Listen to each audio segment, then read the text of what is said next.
حضرت سیدنا خالد بن معدان علیہ رحمت المنان فرماتے ہیں، حضرت سیدنا عمر فاروق اعظم رضی اللہ تعالیٰ عنہ نے حضرت سیدنا سعید بن عامر بن حزیم رضی اللہ تعالیٰ عنہ کو حمص کا عامل مقرر فرمایا۔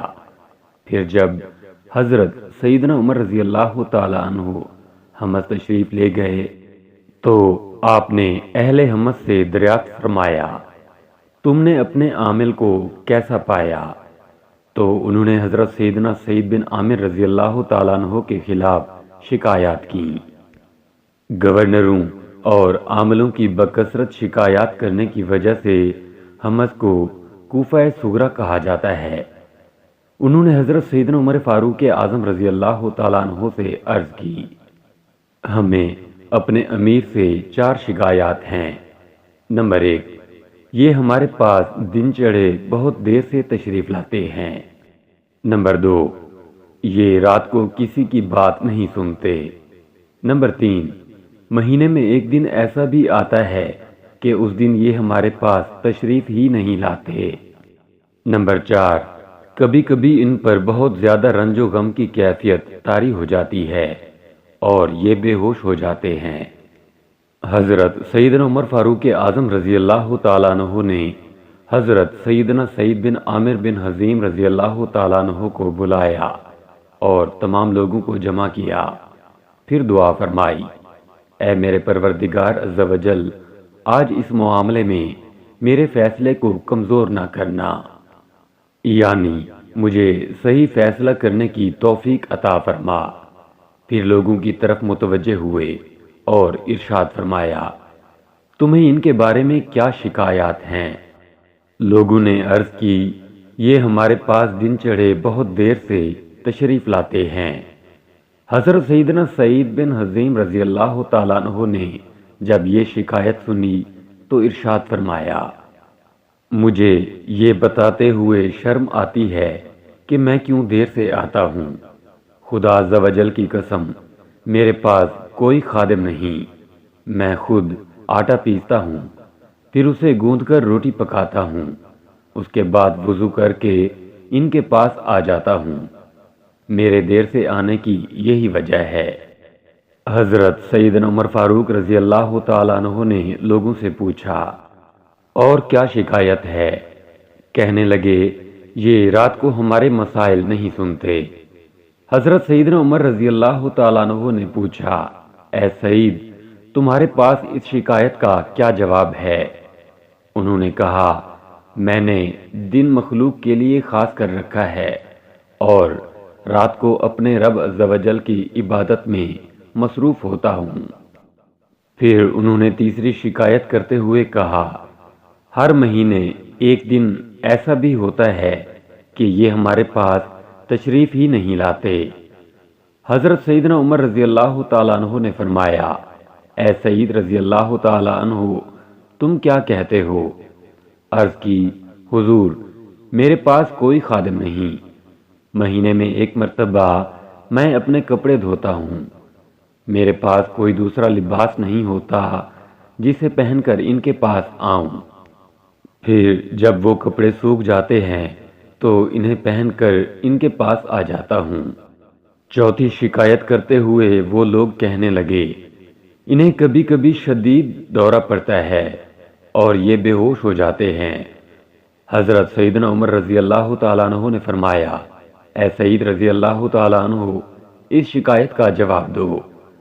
آپ رضی اللہ تعالیٰ عنہ نے عرض کی، اسلام کی دولت حاصل ہونے سے پہلے میں نے حضور صلی اللہ تعالیٰ علیہ وآلہ وسلم کے ایک صحابی حضرت سیدنا خبیب الانصاری رضی اللہ تعالیٰ عنہ کو ایک میدان میں دیکھا تھا، جنہیں کفار قریش نے کھجور کے درخت سے باندھ رکھا تھا اور تیروں سے ان کا جسم چھلنی کر رہے تھے۔ میں بھی ان لوگوں میں موجود تھا۔ پھر قریش ان سے پوچھنے لگے، کیا تو اس بات کو پسند کرتا ہے کہ تیری جگہ محمد صلی اللہ تعالیٰ علیہ وآلہ وسلم کو یہ سزا دی جائے؟ یہ سن کر ان صحابی رسول صلی اللہ تعالیٰ علیہ وآلہ وسلم نے ارشاد فرمایا، خدا عز و جل کی قسم، میں تو اس بات کو بھی پسند نہیں کرتا کہ میں گھر میں اپنے اہل خانہ کے ساتھ رہوں اور میرے آقا صلی اللہ تعالی علیہ وآلہ وسلم کو کوئی کانٹا بھی چبھے۔ اس کے بعد اس صحابی رضی اللہ تعالیٰ عنہ نے حضور صلی اللہ تعالی علیہ وآلہ وسلم کی بارگاہ میں استغاثہ پیش کیا اور یا محمد صلی اللہ تعالی علیہ وآلہ وسلم، یا محمد صلی اللہ تعالی علیہ وآلہ وسلم کی صدائیں بلند کیں۔ افسوس وہاں ہوتے ہوئے بھی میں ان کی کچھ مدد نہ کر سکا کیونکہ آپ اس وقت مسلمان نہ تھے۔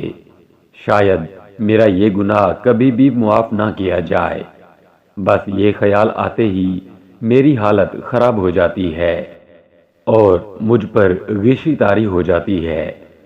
حضرت سیدنا عمر رضی اللہ تعالیٰ عنہ نے ارشاد فرمایا، اللہ عز و جل کا شکر ہے کہ اس نے میری فراست کو ضائع نہیں کیا اور مجھے ایسی عظیم ہستیاں عطا فرمائیں۔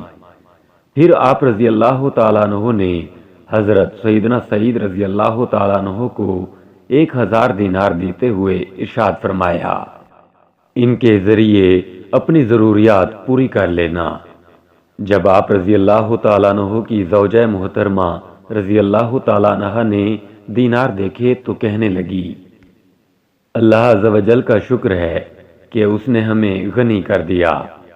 یہ سن کر آپ رضی اللہ تعالیٰ عنہ نے ارشاد فرمایا، ہمارے لیے زیادہ بہتری اسی میں ہے کہ ہم یہ تمام دولت ان لوگوں کو دے دیں جو ہم سے زیادہ محتاج ہیں۔ کیا تم اس بات پر راضی ہو؟ وہ صبر و شکر کی پے کر بولی، میں راضی ہوں۔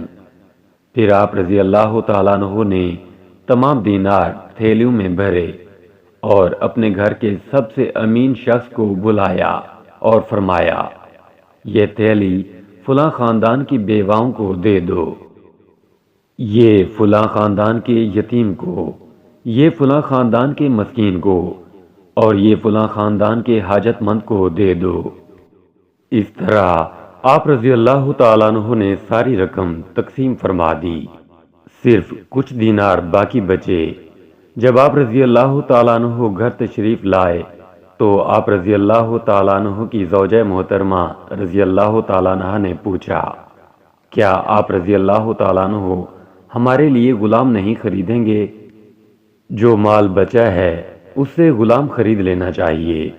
آپ رضی اللہ تعالیٰ عنہ نے فرمایا، اگر ہم سے زیادہ کوئی محتاج آ گیا تو ہم یہ مال اس کو دے دیں گے۔ اللہ عز و جل کی ان پر رحمت ہو اور ان کے صدقے ہماری مغفرت ہو، آمین، بجاہ نبی الامین صلی اللہ تعالی علیہ وآلہ وسلم۔